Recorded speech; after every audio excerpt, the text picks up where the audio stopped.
Somewhere in a document that was never supposed to leave a boardroom in Shenzhen, there is a number, 140,000. That is how many silicon wafers a company almost nobody outside the chip industry has heard of is planning to run through a single factory every single month. And if that number ever becomes real, it will not just move the price of the memory chip sitting inside your laptop right now. It will mark the moment the company that changed how the world makes phones decided to change how the world makes memory. Here is the world that number lands in. In 2026, the price of DDR5 memory did not creep up. It exploded.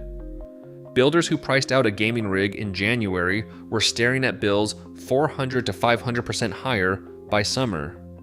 Dell, Lenovo, HP, Acer, and Asus all announced double-digit price hikes on new laptops. Memory, once a small line item, now eats a quarter of the cost of building a mid-range machine. And the reason is not a shortage of sand or silicon. It is artificial intelligence. Every wafer a company like Micron or SK Hynix diverts into high bandwidth memory for an AI data center is a wafer that does not become ordinary consumer RAM. When Micron makes 1 unit of that AI memory, it gives up making roughly 3 units of the DDR5 the rest of us actually buy. 3 companies, Samsung, SK Hynix, and Micron, control about 95% of the world's DRAM supply, and right now all 3 are pointed at the same customer, the AI boom. For the first time in decades, ordinary consumers are competing directly with data centers for the same silicon, and the data centers are winning that fight every single quarter. Into that pressure cooker walks Huawei, not with a press release, not with a keynote, with a leak. The story surfaced through semiconductor analysts posting on social media, not through any official announcement, and it centers on a company called Shuaisha. It was registered in Shenzhen's Longhua district back in March of 2022, backed by roughly 5 billion yuan and, according to reporting, tied to a far larger production hub worth some 300 billion yuan. The plan described in the leaked documents is a 12-inch wafer fab built to run a 28-nanometer process, aimed squarely at DRAM, with that eventual target of 140,000 wafers a month. To build it, the company reportedly recruited real industry weight, Liu Xiaoqiang, a former TSMC factory director, as chief executive, and for a time, the late Yukio Sakamoto, once president of Japan's Elpida Memory, as chief strategy officer. These are not amateurs playing at chip making. These are people who have run real memory fabs before, on real production lines, shipping real chips to real customers, in an industry that punishes amateurs quickly and permanently. And here's the detail that should genuinely raise your eyebrows. Analysts tracking Shuaisha describe it working on something called capacitorless, 3-dimensional DRAM, a design aimed directly at what engineers call the memory wall, the growing gap between how fast processors can compute and how fast memory can feed them data. Every conventional DRAM cell needs a tiny capacitor to hold its charge, and as those capacitors shrink generation after generation, keeping them reliable gets brutally harder. A capacitorless design sidesteps that problem entirely. If that technology is real, and if it works at scale, it is not a small tweak. It is the kind of idea that could genuinely reshape how memory chips are built industry-wide, not just in Shenzhen, and not just for Huawei. Huawei, for its part, says none of this belongs to it. Officially, Huawei denies owning or operating these fabs, but the United States Commerce Department was not persuaded. It added Shuaisha and related Shenzhen entities to its trade blacklist, the same list Huawei itself has sat on for years. Analysts who track China's chip industry go further, describing a network of roughly 11 fabs across memory, logic, and foundry work that they believe Huawei effectively controls through a web of state-backed shell companies, even while remaining, on paper, a company that designs chips but does not manufacture them. So why would Huawei need to hide behind a network of shell companies just to make memory chips? Because it has no choice. American and Dutch export rules block the sale of extreme ultraviolet lithography machines, the tools required to print the smallest, densest, most efficient chips, to any company in China. Only one company on Earth, the Dutch firm ASML, builds these machines, and China cannot buy them. Without that technology, a fab like Shui's is stuck working with older, deep ultraviolet tools, running silicon through the machine 3 or 4 times instead of once to fake the precision it cannot buy outright.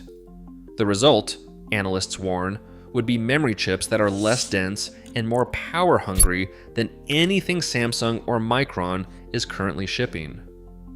A 28-nanometer process is not cutting edge. It is a generation, maybe 2, behind the memory already sitting in your computer. Now hold both of those truths at once, because that is where honest reporting on this story actually lives. Huawei, through its partners, may be sitting on a genuinely clever piece of memory engineering, and that same effort is boxed in by sanctions specifically designed to keep it from ever matching what the rest of the world already builds. Both things are true at the same time. That tension, brilliant design running headfirst into a wall of geopolitics, is the entire story compressed into a single fab.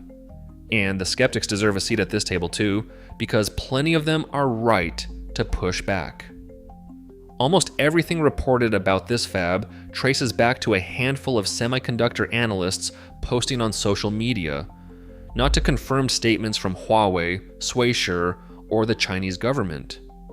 One outlet that dug into the public record found that the specific capacity figure being passed around, that 140,000 wafers a month, has actually been circulating in industry chatter for 4 years.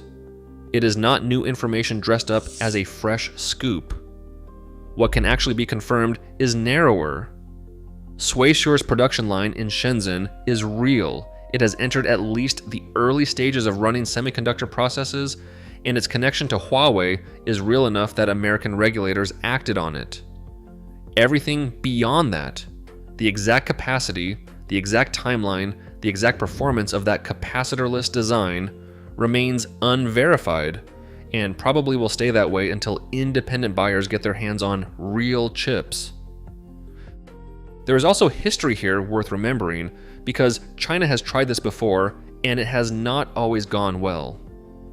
Back in 2016, a company called Tsinghua Uni Group pledged billions of dollars to build a homegrown memory industry from scratch. That effort stalled under the weight of technology transfer disputes and tightening export rules.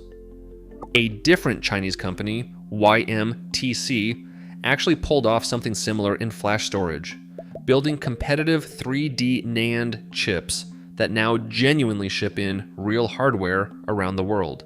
And then sanctions caught up with YMTC too, cutting off its access to equipment makers like Applied Materials and Lam Research just as it was gaining real momentum. DRAM, industry veterans point out, is even harder to build than the NAND flash YMTC mastered, because it demands extraordinary precision in the tiny capacitors that store each bit of data. The road Shui's is on has claimed ambitious travelers before, and the graveyard of failed domestic memory pushes is not small. So does any of this actually end the tech industry the way that title promised you? No, not this year, and probably not for several years after that. If this fab gets built, if it hits its targets, if that capacitorless design actually works at volume, the memory it produces is almost certainly going first to Huawei's own hardware, its Ascend AI processors, its 5th generation base stations, It's enterprise servers hungry for supply security in a market where Western sanctions could cut Huawei off at any moment. It is not headed for a shelf at your local electronics store. Nobody serious is telling you to delay your next laptop purchase waiting for cheap Huawei memory to show up. But zoom out far enough, and the real story is not about this quarter's prices at all. It is about competition. For decades, exactly 3 companies have decided what the entire world pays for the memory inside every phone, laptop, and server on the planet. China has stated, plainly and repeatedly, that it wants to be self-sufficient in semiconductors by 2030, and a 4th serious player entering DRAM, even a slower, less advanced one, even one still years from mattering to you personally, is the first real crack in that 3-company wall in a generation. History suggests that when a new competitor finally forces its way into a market like this, prices eventually fall and innovation eventually speeds up for everyone, not just the country that built the new factory. Think about what that actually means for the person building a computer 5 years from now, not the person building one this weekend. A 4th supplier does not need to be the best supplier to change the negotiation. It just needs to exist and to be credible enough that Samsung, SK Hynix, and Micron have to start planning around it instead of ignoring it. The fab in Shenzhen may fail. It may stall the way Tsinghua Uni Group's dream stalled. Or it may become the quiet reason your memory prices look different in 2029 than they do today. Nobody, not the analysts leaking the documents, not Huawei denying them, not the regulators adding names to a blacklist, actually knows which outcome we're heading toward yet. What we do know is this. For the first time in years, the 3 companies that have always decided what you pay for memory are not the only ones with a plan. Subscribe to the channel and like the video. There's a lot more coming.